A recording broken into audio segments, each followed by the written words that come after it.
quienes habla Francisco Javier Prendas Rodríguez, esperando que todo salga realmente bien, muy bien. Quisiéramos hoy ahondar en temas económicos, hoy queremos ahondar en temas que nos tienen que edificar, que tenemos que tratar de que todos entiendan. Vamos a hablar un poco de macro y otro poco de microeconomía. Vamos a tratar de que todos entendamos la situación, el diagnóstico país en el que estamos, y para eso nos vamos a apoyar en una persona que respetamos muchísimo, que valoramos mucho su criterio. Ayer, me refiero al querido Eli Feinsack, que ayer apenas posteamos el anuncio de que iba a estar acá en el programa. Pues hubo diversas opiniones, unos diciendo, estoy de acuerdo con él, otros diciendo, pero usted sabe muy bien cómo piensa Eli, ¿verdad? Que él es extremo por allá, Eli es tajante, cosa.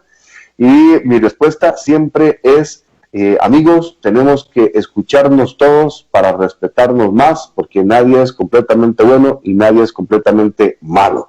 Y aquí todos, si lo hacemos de manera constructiva, todos sumamos. Así que con esa ilusión y con el agrado de poder escuchar, no solo nosotros, sino todo un país, acá a don Eli Feinsack, le damos los buenos días, esperando que esté muy bien. Saludos ahí, gracias por permitirnos llegar hasta su hogar. Hoy estamos visitando a Eli Feinsack en su casa. ¿Cómo está, don Eli? Saludos. ¿Algo pasa? No te oigo. Te escuchaba antes, pero ahorita no te estoy escuchando. Algo falló ahí, por ahí, algo ahora. Eso fue. ¿Ahora me escuchas? Perfecto, fuerte y claro. Ok, perfecto. Buenos días, Francisco. En primer lugar, muchísimas gracias por la invitación. Es un honor estar por acá con ustedes, con tu audiencia.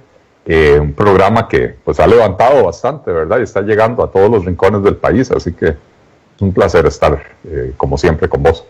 Pues esa es la fe, andamos visitando gente en esta época de pandemia y la verdad es que esto de la tecnología, a mí en lo personal me gusta muchísimo. O sea, no hay mejor forma de aprovechar el tiempo que con esto de la tecnología nos permite cumplir con el cometido de hacer el programa y nos ahorra presas, nos ahorra recursos y nos pone tan cerca como queramos estar de cualquier persona. Yo un día de estos conversaba con alguien planificando la producción del programa y le decía, perfectamente puedo llamar a alguien en China y hablar como si estuviéramos en la cabina de radio, ¿verdad? O llamar a mi vecino aquí a La Paz y también salir a través de la señal de la radio. Así que todo es muy bueno y hay que aprovecharlo. Eli, quisiera empezar con una especie de diagnóstico, criterio, desde el punto de vista tuyo, de cómo ves el país, obviamente desde el punto de vista económico. Si querés mezclar y matizarlo con otras aristas, pues con total libertad puedes hacerlo.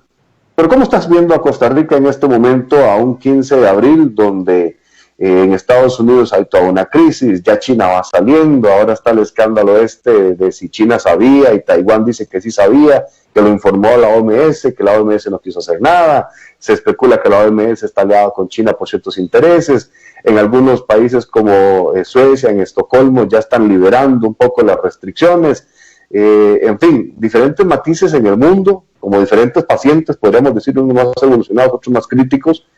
Pero, ¿cómo ves a Costa Rica, el diagnóstico específico del paciente Costa Rica?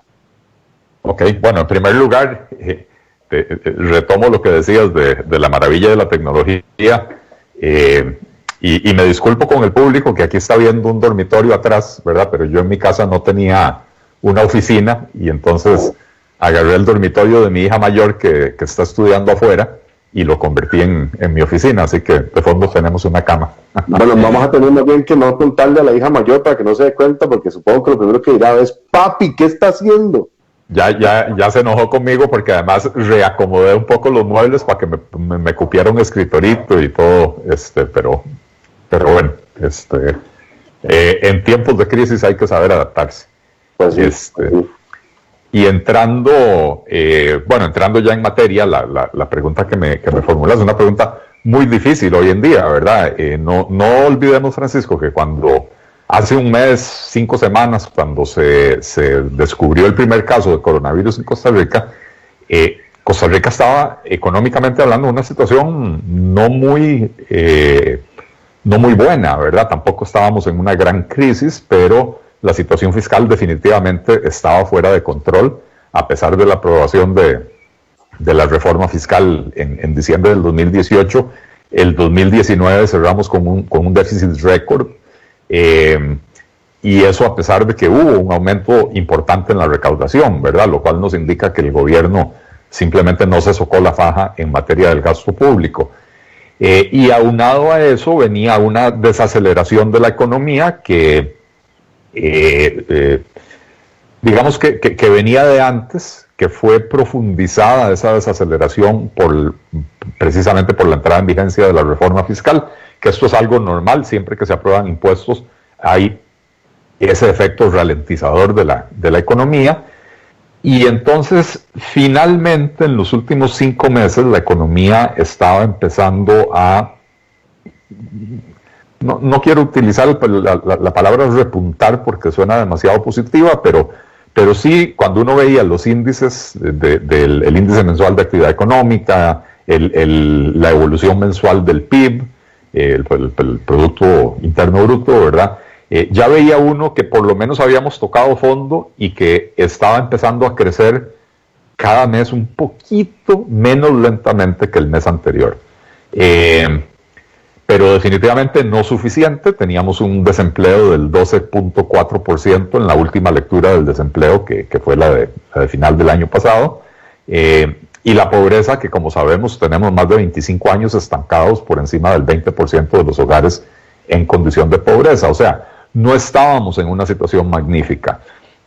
No solo no estábamos en una situación magnífica, sino que además el endeudamiento público estaba muy elevado, alrededor del 60% del PIB, lo cual para una economía como la costarricense es insostenible, ¿verdad? Que a veces la gente ve y dice, no, pero Alemania tiene más del 60%, y vea qué bien le va a Alemania. Estados Unidos tiene más del 100% de su PIB en endeudamiento público. No son situaciones comparables, no hay una cifra mágica que uno pueda decir para cualquier país 60 es bueno y 62 es malo, sino que dependiendo de las condiciones de cada país hay niveles de endeudamiento sostenibles y otros que no lo son. 60% para Costa Rica es insostenible. Esa es la situación en la que estaba Costa Rica cuando entramos a esta pandemia. Y una pandemia por naturaleza requiere de un crecimiento importante, o sea, la atención de la pandemia, un crecimiento importante del gasto público.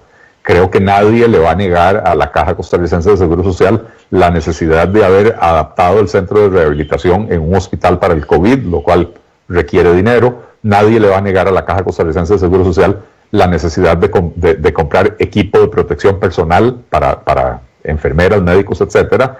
Nadie le va a negar la necesidad de comprar respiradores artificiales y equipos, medicamentos, eventualmente cuando haya vacunas, etcétera, ¿verdad? Entonces, todo eso requiere de mucho dinero.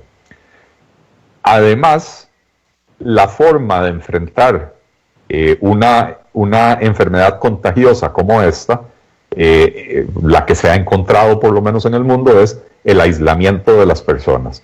Y esto necesariamente induce un parón económico. Entonces ahora tenemos dos factores que diferencian a esta crisis, en términos económicos, diferencian a esta crisis de cualquier otra crisis económica que hayamos vivido.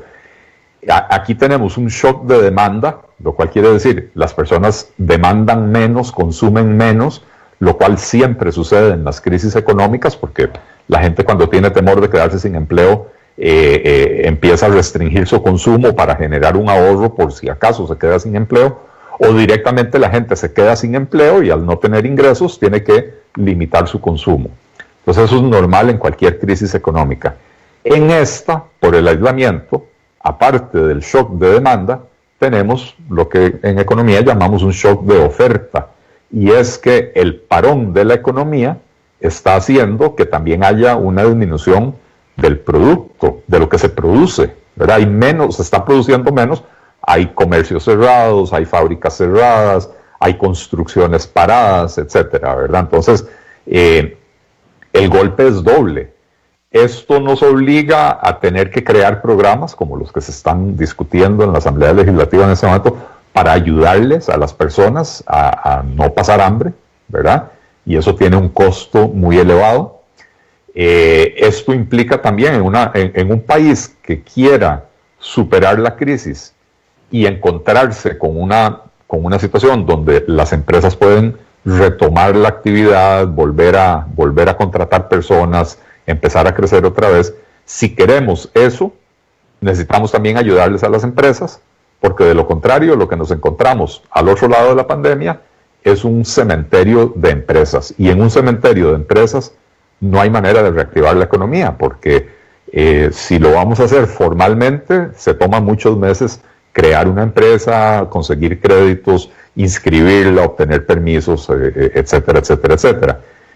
Y si lo que queremos es informalizar toda la economía, entonces quebramos al aparato estatal, ¿verdad? Este estado benefactor que tenemos en Costa Rica, que depende de que la gente esté en la formalidad para que haga sus contribuciones a la seguridad social, para que pague sus impuestos, etcétera. Entonces, estamos en una situación muy complicada porque, como decía, entramos a la crisis mal parados y la crisis requiere de un crecimiento del gasto público, pero provoca una reducción de la recaudación en momentos en los que Costa Rica no tiene nada en el chanchito, ¿verdad? No tenemos nada ahorrado porque llevábamos 11 años disparando el gasto público muy por encima de las capacidades del país.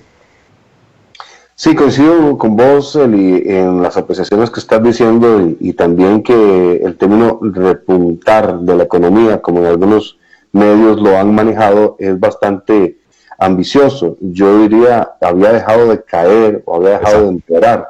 Digamos que se había estabilizado en una situación crítica. Entonces, si fuera un paciente, sigue estando en la UCI, solamente que el médico diría, es reservado, lo que puedo decirle, ¿verdad? El diagnóstico es reservado, está grave, pero estable. Pero estable, exactamente.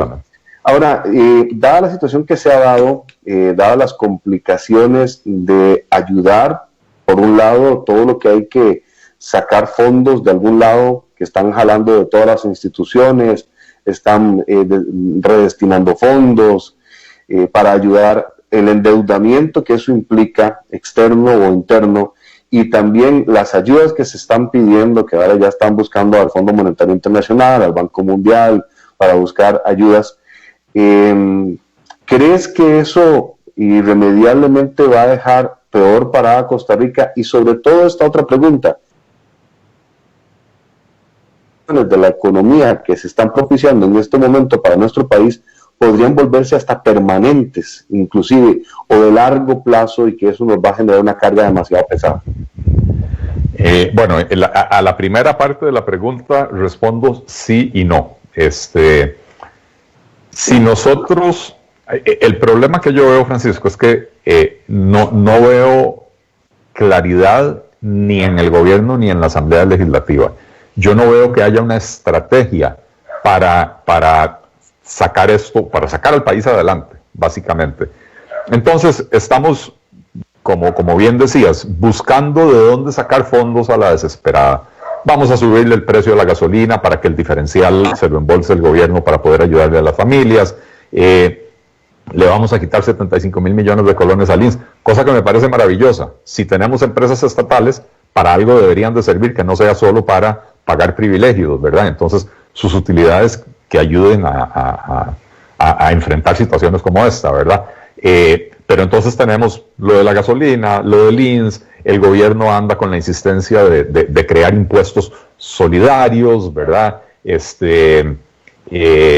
Sin entender que con la magnitud de crisis económica que viene después de la pandemia, un país no sale adelante castigando el bolsillo ya castigado de las personas, de los ciudadanos, ¿verdad?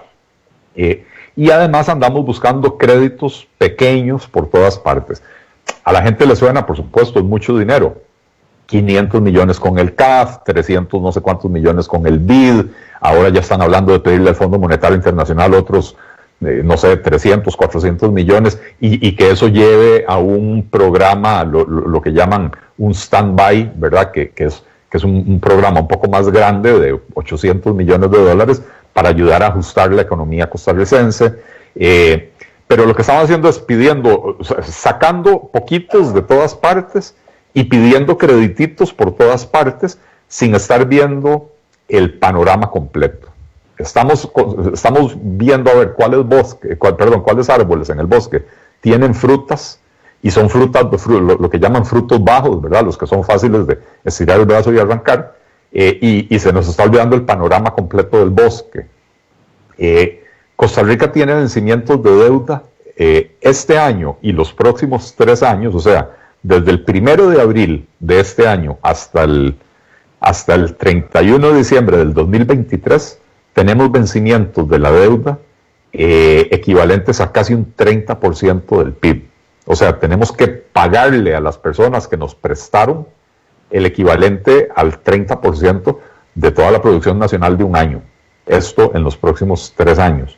Es un montón de plata. Pero además, tenemos que enfrentar el costo de la pandemia, que perfectamente pueden ser 2, 3, 4 o 5 puntos porcentuales del PIB, y cuidado si no más, ¿verdad? Hay países que están anunciando programas de ayuda a las personas y de rescate de empresas en el orden del 12% del PIB, Perú, ¿verdad? En el orden del 15% del PIB, Alemania, ¿verdad? Entonces, el costo puede ser enorme. Y no podemos seguir tratando o pretendiendo que ya con el nivel de endeudamiento que nosotros tenemos, seguir pidiendo créditos relativamente pequeños nos va a ayudar a salir de esto. Entonces, ¿qué es lo que habría que hacer? A mí me parece muy bien que el gobierno se le haya acercado al Fondo Monetario Internacional, pero no con la propuesta con la que se le acercó. El gobierno debería acercársele al Fondo Monetario Internacional, pintarle el panorama completo del país y decirle, mire, tenemos vencimientos por el 30% en los próximos 3 años. Tenemos que enfrentar la pandemia, lo cual va a costar X, cosa que no se ha definido tampoco. No hay una propuesta integral del gobierno, sino que hay un montón de propuestas independientes que están mandando a la Asamblea Legislativa, los diputados las están aprobando a la carrera, pero no se ve una estrategia global, ¿verdad? Entonces, se debería tener una estimación de cuánto es lo que el gobierno quiere invertir para enfrentar la pandemia, cuántas son las obligaciones que tiene el gobierno en los próximos 2 o 3 años, ir al Fondo Monetario Internacional y decir, mire, yo necesito que usted me ayude. Yo necesito, 1, hacerle frente a la pandemia, 2, mantener la operación normal del Estado, y 3, hacerle frente a estas deudas que tengo que son bastante elevadas. Entonces necesito que usted me dé un préstamo grande, con un periodo de gracia significativo, con tasas de interés bajas, tasas de interés favorables, ¿verdad? Para sustituir esa deuda que tengo que pagar por deuda de más largo plazo y de mejores condiciones, pero además que este préstamo que usted me va a dar me sirva para enfrentar la pandemia. Por supuesto, el Fondo Monetario Internacional va a decir, perfecto, eso se llama un programa de ajuste estructural, yo le presto a usted la plata para que usted ajuste su economía, para que ponga en orden las finanzas públicas, para que genere las condiciones que me garanticen a mí, Fondo Monetario Internacional, que usted me va a poder repagar esa deuda en el plazo convenido. Y entonces, ahí ya estamos hablando de otra cosa, ya estamos hablando de una visión global, de una visión integral y una solución que no es parchecitos para tapar los huecos en el pantalón del carajillo que se raspó, sino que es cambiarle el pantalón completo al chiquito una vez que le curamos las raspaduras de la rodilla, ¿verdad?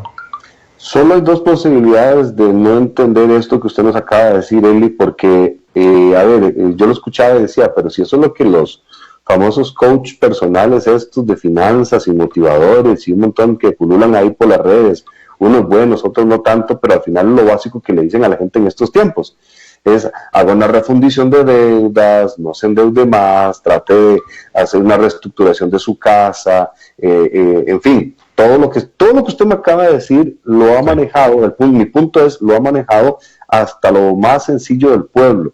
Entonces, solo hay 2 posibilidades: 1, o no lo han entendido las autoridades de gobierno, o 2, no lo quieren hacer, y eso me lleva a una tercera opción, así como de apéndice, y es que no lo quieren hacer. ¿Por qué razón? Porque no me va a decir usted que las autoridades que tenemos, por ejemplo, Rodrigo Cubero en el Banco Central o Rodrigo Chávez que viene del Banco Mundial, no saben que eso que usted acaba de decir es el camino correcto. Entonces mi pregunta es, ¿por qué se acercan al Fondo Monetario Internacional con una propuesta que no es la correcta? Porque si usted fuera el encargado de la misión de Costa Rica, ante el fondo, y en estos últimos 5 minutos me justifica que así vamos a ir a hacer nuestra propuesta ante el fondo, yo creo que hasta en la más sencilla cadena nacional, todo el mundo del otro lado de la televisión y de la radio le aplaude y dice, si eso es lo que hay que hacer, hágalo ya, hágalo rápido. Entonces, ¿por qué no lo estamos haciendo, Eli? ¿Qué es lo que falta para esa estrategia global que no se ve? ¿Qué es lo que hay detrás? No entiendo yo. Hay dos cosas, Francisco, a como yo lo analizo. La primera tiene que ver con una cuestión de convicción ideológica, que tenemos un gobierno que por su inclinación no le interesa hacer una reforma del Estado. Lo que ellos entienden por reforma del Estado es ahorrar 1.000 millones de colones por acá, 2.100 por allá, y dejar todo lo demás intacto, ¿verdad? No un programa global de reforma del Estado. Y entonces al ministro de Hacienda, cuando lo llaman a Indonesia a ofrecerle el puesto, le dicen, estas son las condiciones. Yo necesito que usted me venga a manejar la hacienda pública, pero el programa de este gobierno es que no vamos a hacer un recorte profundo del gasto, que no vamos a hacer una reforma del Estado, etcétera. Y el ministro decide, bueno, en ese momento la persona a la que le ofrecen el trabajo decide, lo acepto o no lo acepto en esas condiciones, ¿verdad? Evidentemente lo aceptó. Entonces eso juega un papel muy importante. Pero hay otra cosa que no podemos olvidarnos, Francisco, y es en qué situación estaba el gobierno de la República precisamente antes de que se encontrara el primer caso de COVID en Costa Rica. Porque ya hablamos de en qué situación estaba la economía del país, pero en qué situación estaba la política del país. Estábamos presenciando, Francisco, el desmoronamiento del círculo íntimo del presidente de la República. Se había descubierto el tema de la UPAD, la oficina que habían abierto en Casa Presidencial con poderes para básicamente espiar a la ciudadanía, ¿verdad? Lo cual produjo un escándalo tremendo, lo cual obligó a que el grupo de asesores más íntimos del presidente tuvieran que renunciar o ser reubicados o ser despedidos, ¿verdad?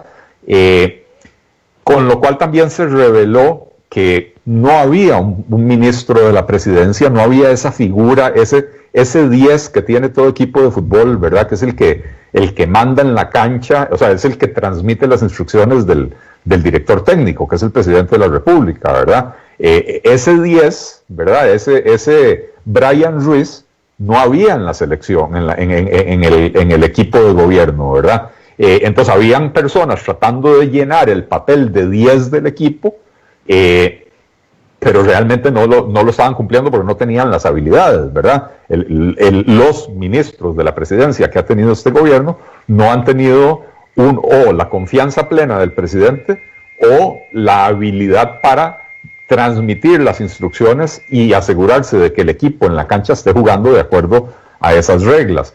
Y entonces, ¿qué había pasado precisamente antes de que se desatara o más bien de que llegara la pandemia a Costa Rica? Habían tenido que llamar a don Rodolfo Méndez Mata, básicamente para que creara una escuelita de gobernanza en Casa Presidencial para que les explicara al montón de inexpertos imberbes que había en esa Casa Presidencial cómo se gobierna un país. Y don Rodolfo Méndez, con toda su experiencia, había dicho, yo voy a pedirle asesoría a personas que son todavía más expertas que yo. Y entonces había llamado ya no me acuerdo, a don Rodrigo Arias y a alguien más. A Méndez Mata. ¿Perdón? A Méndez Mata. No, Méndez Mata fue el que llamó al presidente y Méndez Mata llamó a don Rodrigo Arias y a algún otro exministro de la presidencia. A don Rolando Laclé. A don Rolando Laclé. Entonces, esa era la situación en la que estaba el país cuando se nos desató esto, ¿verdad?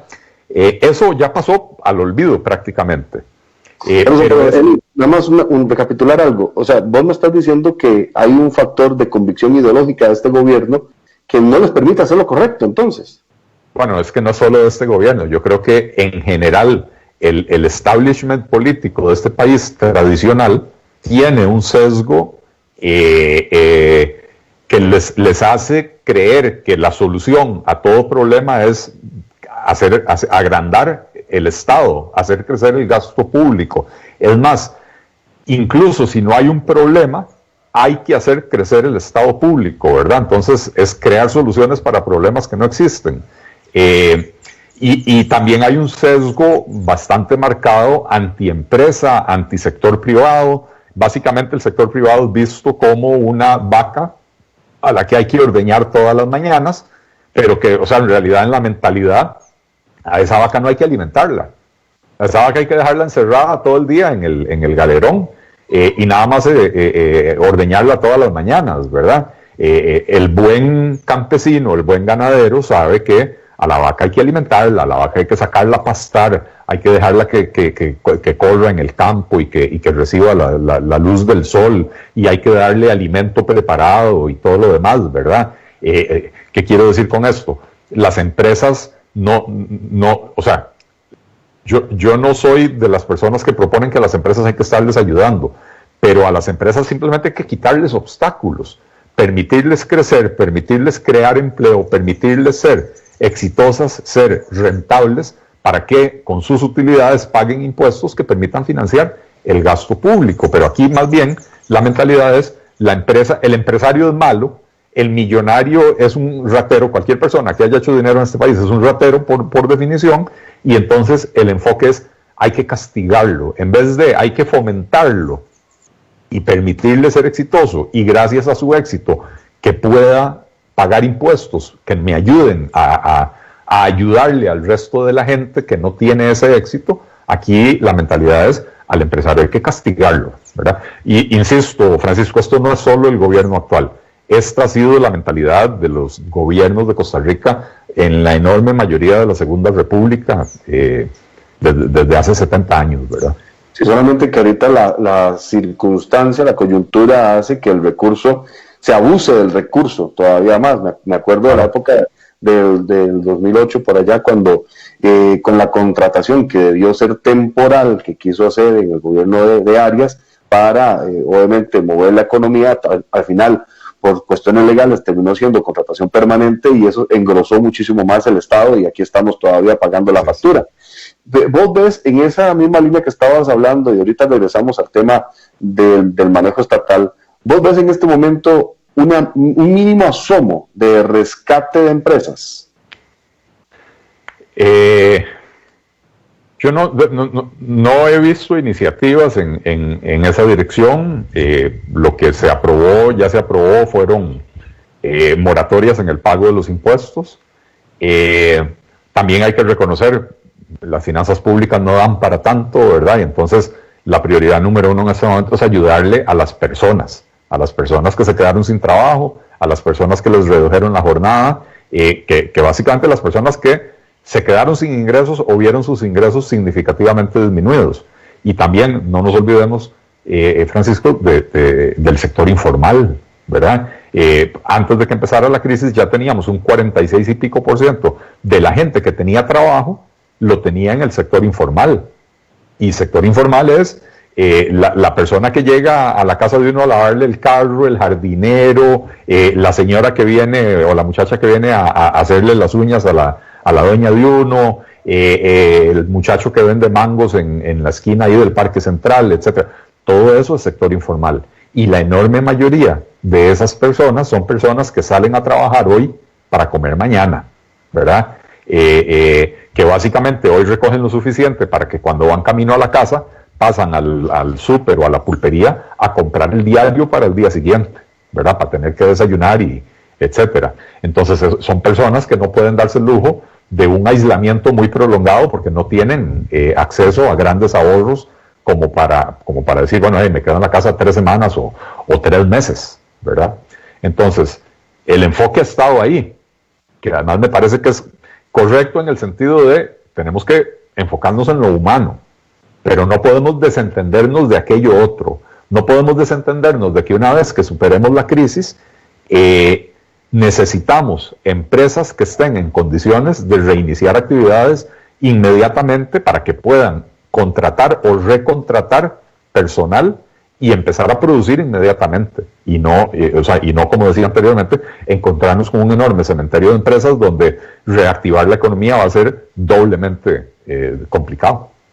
Sí, a mí lo que yo discrepo, y siempre lo he dicho públicamente y abiertamente, es que no es justo que no solamente no haya el mejor manejo con respecto al sector privado, que como vos decías, si es próspero y pujante, entonces paga impuestos que al final alimentan al Estado, sino que el Estado no se soque la faja también. O sea, durante este tiempo han habido nombramientos ahí a la sombra, movimientos de personal de un lado para otro con tal de congraciarse y decir estamos haciendo algo, o hay que contratar gente para tal o cual manejo de un programa social nuevo o de tal plataforma nueva. Se meten goles, como vos decías, como no hay una estrategia global que marque límites y que marque específicamente qué es lo que se quiere y cómo se quiere hacer, entonces se meten goles. Lo viste con el FCL que se está promoviendo en la asamblea, se pasa y se mete el gol del financiamiento que puede dar el Banco Central y no se le marca la cancha de que sea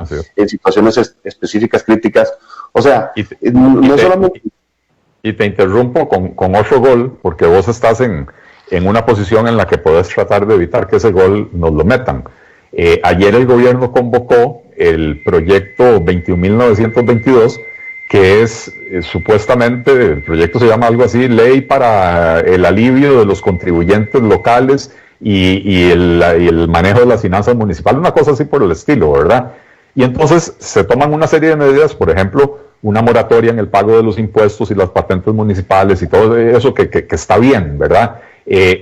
Pero a la vez se excluye a las municipalidades del cumplimiento de la regla fiscal, no por la crisis, sino permanentemente. Ahí nos están metiendo un gol. Lo que yo siempre he denunciado, aprovechar una crisis para proponer soluciones que no son para la crisis, sino que son reformas permanentes que a la larga le hacen un daño enorme al país. Y entonces están proponiendo sacar a las municipalidades de la regla fiscal, aparte de que se le están dando ciertas potestades a las municipalidades en el corto plazo que van a tener un impacto de largo plazo, como cuáles. Dice, por ejemplo, que las municipalidades, los artículos 4 y 5 de la ley dicen que las municipalidades van a poder contratar, van a poder elevar la proporción de sus presupuestos que destinan a gastos administrativos, Francisco, es que el mensaje es para Jonathan, ¿verdad? Le estás hablando a Pedro para que entienda Juan. Le estoy hablando a Francisco para que oiga el hermano. ¿Cómo se llama? Le permite a las municipalidades incrementar los gastos administrativos, pero perdón, si lo que quieren es darle flexibilidad para que aumente, para que pueda ayudar a combatir la pandemia, no son los gastos administrativos los que hay que elevar. Y entonces esos dos artículos, el 4 y el 5, dicen para permitirle a las municipalidades superar los topes que establecen las leyes. Hay dos leyes, el Código Municipal y no me acuerdo si es la ley que les otorga una parte de los impuestos del ingreso de la renta, no me acuerdo cuál, ¿verdad? Dice permitirles superar el tope o el porcentaje máximo que permiten esas leyes que pueden destinar a gastos administrativos, ahora los van a poder superar. Y agregan a ambos artículos, podrán incluso contratar personal. O sea, lo que hicimos hace 12 años, que lo que hicimos fue inflar la planilla de la caja, ahora lo quieren hacer en las municipalidades. Inflar las planillas de las municipalidades con la excusa de que es para la pandemia, pero todos sabemos en Costa Rica que aquí no hay nada más permanente que una plaza laboral en el sector público. Una vez que esa persona está nombrada para atender la pandemia, esa persona nunca más desaparece de la planilla de la municipalidad por los próximos 50 años. Y entonces ahí hay un gol de magnitud enorme que nos están queriendo meter, proyecto 21.922. A mí me parece que eso no se vale. No se vale aprovecharse de la crisis para hacer avanzar agendas ocultas que lo que buscan es precisamente lo que estábamos hablando, Francisco, hacer crecer el aparato estatal a cualquier precio.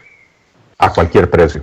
Sí, y aquí me están comentando varios amigos del tema municipal, inclusive algunos regidores electos, que el problema es que también se están recortando los presupuestos para trabajos y ayudas comunales, que al fin la municipalidad lo que tiene que ver mucho es el mejoramiento de la calidad de vida de los que vivimos en el cantón. En fin, vamos a hacer un breve corte, Eli, tenemos compromisos que cumplir. Son apenas 2 minutos y regresamos. Cuando volvamos, vamos a estar hablando un poco más de las reformas estructurales al Estado, porque tradicionalmente se dice, es como una especie de regla, ¿verdad?, de que las crisis son los momentos específicos no para mantener el status quo, sobre todo cuando son tan críticas y profundas, sino para más bien aprovechar y hacer reformas visionarias y terminar con un mejor país. O sea, si al final tenemos que afrontar esto, pues afrontémoslo, nos duela o no nos duela, pero mejoremos y al final sigamos todos adelante, aunque diferentes, pero mejor. Vamos a venir a hablar de esas reformas, así que yo le pido a todos los que están en sintonía a través de la 107.1 Actual FM y a todos que están en el Facebook de Vecinos CR, que por cierto le pueden postear la transmisión a otros, le pueden comentar a alguien que se una a la transmisión, les pido que se mantengan ahí y venimos a hablar en el cierre del programa sobre esas reformas estructurales que hay que ponerlos sobre la mesa. A veces hay que tener... a mí me gusta usar la frase de los pantalones bien puestos para poner el dedo en la llaga, pero también para proponer lo que conviene, sea que guste o no, pero que conviene y es mejor para todos. Eli, continuemos con esta conversación, hablemos del Estado, hablemos de... quiero confirmar algo que mencionaste, hablaste de una convicción ideológica que a estos gobiernos, y enfatizado en los últimos 6 años más todavía, ¿verdad?, se juntó, como decimos, el hambre con las ganas de comer. Ya de por sí se hacían así las cosas. Ahora es más evidente todavía que la convicción ideológica de los actuales gobernantes les impide tocar pensiones con cargas al presupuesto, les impide tocar el FES, les impide tocar instituciones que no se justifiquen esos gastos. En fin, ¿qué reformas estructurales deberíamos aprovechar para hacer desde tu punto de vista en este momento que esperamos no se repita mucho tiempo porque es una situación de desgracia para muchas personas, pero que si ya tuvimos que pasarla, entonces deberíamos aprovechar para salir mejor y fortalecidos, ¿no crees? Totalmente de acuerdo, Francisco, y yo creo que lo que decía anteriormente, ¿verdad? Necesitamos una estrategia clara, y por eso también cuando lo dije, no solo en el gobierno yo no veo esa estrategia, no la veo en la Asamblea Legislativa. Tenemos una Asamblea Legislativa con una mayoría absoluta de partidos de oposición, y entonces le toca también asumir un cierto liderazgo y no ser simplemente una procesadora de proyectos que llegan desde el gobierno, por más que estemos en periodo de extraordinarias donde el gobierno hace la convocatoria. Tal vez en las primeras 2 semanas desde que se declara la crisis sanitaria en el país, o la emergencia sanitaria en el país, reaccionamos entre asustados y presionados a la carrera, y se aprobaron un montón de proyectos de ley para ayudar a diferentes sectores de la población, y cada uno por aparte y no como parte de una estrategia. Está bien, ¿por qué? Porque esta situación agarró al mundo entero por sorpresa, no solo a Costa Rica, ¿verdad? A Costa Rica lo agarró en una mala condición económica y además con una situación política complicada porque el gobierno prácticamente se estaba desmoronando, ¿verdad? Pero nos agarró por sorpresa y había que reaccionar. Pero ya pasaron 5 semanas desde el primer caso, 5 o 6 semanas desde el primer caso de coronavirus en Costa Rica, y entonces ya era hora de que desde hace 2 o 3 semanas nos hubiéramos sentado a decir, ok, dejemos de reaccionar y empecemos a ser proactivos. ¿Y cómo somos proactivos? Definiendo cuál es esa estrategia. Debemos de estar discutiendo ya en este momento no solo cómo vamos a hacer para ayudarle a la gente que se está quedando sin sustento, sin ingresos, sin alimentos, ¿verdad? No solo tenemos que estar discutiendo eso, sino cómo hacemos para hacer todo eso que es urgente hacer en la inmediatez, sin quebrar al país a mediano y largo plazo. O sea, ¿cómo hacemos para ayudarle? Somos un gato que va cayendo. ¿Cómo hacemos para ayudarle a la gente mientras el gato va cayendo, pero además que el gato caiga bien parado, ¿verdad? Y ahí es donde yo siento que está haciendo falta. Si tuviéramos esa estrategia, y como decía yo, parte de esa estrategia es ver esto como una situación global para poder ir a una entidad como el Fondo Monetario y plantear una situación global, eso implica que también nos sentemos a analizar, como lo dijo ayer la Contralora General de la República en la propia Asamblea Legislativa. Este es el momento para que nos sentemos a analizar cuáles instituciones no están cumpliendo su cometido, cuáles instituciones están haciendo un enorme desperdicio de recursos, cuáles instituciones tienen funciones duplicadas con otras, y a partir de ese análisis entonces tomar la decisión de cuáles instituciones es necesario fusionar, cuáles instituciones son innecesarias y por lo tanto las podemos cerrar, en cuáles instituciones hace falta personal técnico especializado que podríamos trasladar de otras instituciones que vamos a cerrar para no generar mayor desempleo, etcétera, ¿verdad? Y además, ¿qué necesita la economía del país para que una vez que superemos la crisis sanitaria tengamos una economía competitiva que permita el surgimiento de la iniciativa privada para que se genere riqueza en el país, para que se genere empleo, etcétera? Y eso pasa por analizar mercados poco competitivos. El mercado de las energías. Una de las principales quejas del sector productivo es la energía es muy cara, nos ha hecho perder competitividad a nivel internacional. Ok, busquemos medidas para introducir competencia en ese sector. Otra de las quejas es la seguridad social es excesivamente cara. Y creo que en esta crisis sanitaria nos estamos dando cuenta de la importancia, digo, para los que no la tenían clara, yo siempre la he tenido clara, la importancia de tener un seguro social fuerte, pero podemos cuestionarnos si ese seguro social está siendo bien administrado, si dentro del seguro social no hay enormes desperdicios de recursos, porque entonces podemos encontrar recursos para mejorar la calidad de los servicios sin tener que tocarle aún más el bolsillo a los trabajadores y a las empresas, ¿verdad?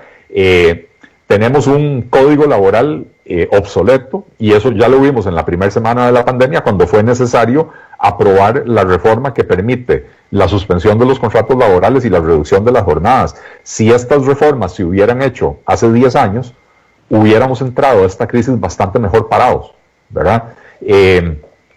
Y entonces, otra de las quejas del sector, y en general, no solo del sector privado, de los consumidores, etcétera, es las tasas de interés en este país son altísimas. Y las tasas de interés son altas no por falta de una regulación como la que quieren aprobar ahora en la Asamblea Legislativa. Las tasas de interés en este país son altas porque el mercado bancario es muy poco competitivo. Tenemos tres elefantes blancos, se llaman Banco Nacional, Banco de Costa Rica y Banco Popular, que con su tamaño lideran el mercado y con sus ineficiencias hacen que sea un mercado de tasas muy altas, de márgenes de intermediación muy elevados, y se necesita introducir mayor competencia para poder bajar esas tasas. Tenemos un mercado de tarjetas de crédito donde básicamente se le ha dejado a un operador privado controlar ese mercado. Los propios bancos estatales, con el poderío que tienen y con la presencia que tienen por todo el país, es un mercado que han dejado prácticamente abandonado, y se lo han dejado tranquilamente a Bacredomatic, ¿verdad? Entonces hace falta competencia. Esto no es un tema de ir a castigar al Bacredomatic, esto es un tema de meterle competencia para que tenga que forzadamente bajar las tasas de interés. Entonces, las reformas que hay que hacer son las mismas reformas que había que hacer antes de la pandemia, con el entendido ahora, además, de que es necesario revisar el gasto público para poder direccionarlo hacia los temas que son verdaderamente esenciales, que es verdaderamente crucial que el Estado esté involucrado, como garantizar el acceso a los servicios de salud y garantizar el acceso a una educación de calidad. Francisco, tenemos básicamente a los muchachos en la casa sin recibir clases porque el ministerio no está en capacidad de dar las clases por plataforma tecnológica, ¿verdad? En parte porque muchos hogares no tienen acceso al Internet. Pero bueno, si estamos dedicando el 8% del PIB, deberíamos dedicar parte de ese 8% a que cada niño que entre a la escuela se le dé una computadora y se le instale Internet en la casa, para que el día que sea necesario darle clases por teleconferencia, se pueda hacer y no tener la excusa de no podemos seguir dando clases, el año escolar prácticamente perdido para la mayoría de los niños, porque un segmento de esos niños no tiene acceso a los servicios de Internet. O sea, las reformas, insisto, que hay que hacer son las mismas que había que hacer antes de la crisis, con el agravante o con el entendido ahora de que parte del gasto público hay que redireccionarlo a lo que es verdaderamente esencial. Y deberíamos de concentrarnos en temas de seguridad pública, de salud pública, de educación pública y de justicia y de infraestructura para poder levantar la calidad de vida de este país y dejar que el sector privado pueda crecer, florecer, reproducirse y generar utilidades para, con esas utilidades, pagar impuestos que puedan financiar todo lo otro que estamos mencionando. Muchísimas gracias, Eli. Llegamos al final del programa y te agradezco infinitamente por todas tus apreciaciones. Respetuosamente las escuchamos, muchas de ellas las compartimos y sobre todo creo, como siempre lo digo, que escucharnos nos hace respetarnos, porque todos tenemos algo de responsabilidad y algo que aportar. Así que de verdad, mil gracias. Queda la puerta abierta. Esperamos visitarte pronto de nuevo por ahí en tu casa y que seas partícipe del programa Cada Vecinos. Saludos. Bienvenido, Francisco, y muchas gracias por la invitación. Muchísimas gracias. Escuchábamos a Eli Feinsack, que es economista y especialista en muchas áreas, sobre todo en las finanzas del país, y que nos daba sus aportes. Y yo cierro con esto, nada más, de todo lo que hemos conversado. Yo quisiera que usted que me está escuchando, que está a través de la internet o a través de la FM, se ponga dos metas. Número uno, se predica con el ejemplo. No se deje impresionar por las ayudas o por quién habla bonito, quién aparece más en el gobierno, quién se roba el show hoy o mañana, o quién es más chapa, o en fin, no se deje impresionar por eso. Se predica con el ejemplo. Cuando usted vea un gobierno que, aparte de todo, son gente que nosotros como pueblo delegamos en ellos una responsabilidad, y son empleados nuestros, deben hacer las cosas bien y con mucha calidad, con mucha eficiencia. Cuando usted vea que el gobierno está haciendo bien las cosas porque está administrando de la mejor manera, diga, es un buen gobierno, aunque no tome decisiones que sean políticamente correctas y menos electoralmente correctas, porque ya la gente está poniendo la mirada en el 22 y en el que sigue. Número uno. Y número dos, por favor, no se vendan y no se dejen comprar por el pescado que viene y se lo ponen en la mano para que usted coma hoy, porque ese pescado que le dan hoy para comer se le va a acabar y mañana va a tener que ir a buscar otro pescado y va a depender de ese que le dio el pescado. Y si el pescado se lo está poniendo en la mano el gobierno, usted se va a acostumbrar a pedírselo, y si el gobierno quiere le da buen pescado, mal pescado, solo la cabeza, y el día que no le dé nada, y de igual manera usted está esclavizado a lo que este asistencialismo quiera darle. Impresiónese con un administrador de gobierno que le enseñe a usted y le dé las condiciones para pescar, ya sea en lo público, en lo privado o como sea, pero que el país aprenda a pescar y a salir adelante, porque déjeme decirle que esta no es la peor, sí es muy mala, pero tampoco será la última crisis que viva ni este país ni el mundo. Así que tenemos que salir mucho mejor de cómo entramos a esta situación. Coincido en que hay muchas reformas que hay que hacer, que este es el momento para hacerlas, y Dios quiera que aparezca la gente, el líder nacional, con los pantalones y la visión puesta, como para pensar en todos y no pensar en unos y menos, y pensar en intereses ocultos. Nos vamos, que Dios los bendiga, un abrazo fuerte. Esto ha sido Vecinos. Mañana, si Dios lo permite, un programa especial con enfoque a la familia, y recuerden que aunque todo parezca estar mal, al final todo va a estar